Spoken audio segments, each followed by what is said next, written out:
Canadian Railway Bridge near International Falls, Minnesota has, as you see, collapsed.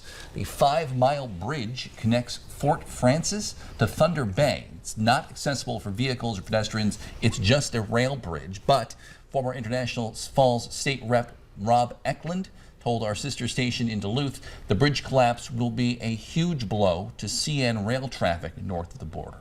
Investigations underway into what exactly caused the collapse.